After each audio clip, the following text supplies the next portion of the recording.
నీవు నీ దేవుడని యెహోవాకు మ్రొక్కుకున్న తర్వాత ఆ మ్రొక్కుబడిని చెల్లించుటకు తడువు చేయకూడదు.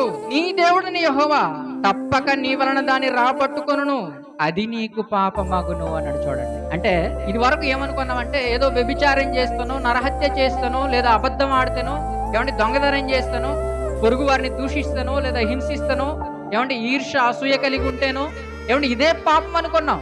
కానీ దేవుని యొక్క వాక్యం ఏం సెలవిస్తుందంటే, నీవు నీ దేవుడిని యెహోవాకు మ్రొక్కుకున్న తర్వాత ఆ మ్రొక్కుబడిని చెల్లించుటకు తడువు చేయకంటే ఆలస్యం చేయొద్దు, లేట్ చేయొద్దు. ఏదైతే మనం మొక్కుకున్నామో దాన్ని ఇవ్వటానికి లేదా అర్పించటానికి, కానుక రూపంలో ఇవ్వటానికి తడువు చేయకూడదంటే, ఒకవేళ మనం ఇవ్వాల్సింది ఇవ్వకపోయినా కూడా దేవుడు ఏం చేస్తాడట, రాబట్టుకుంటాడు.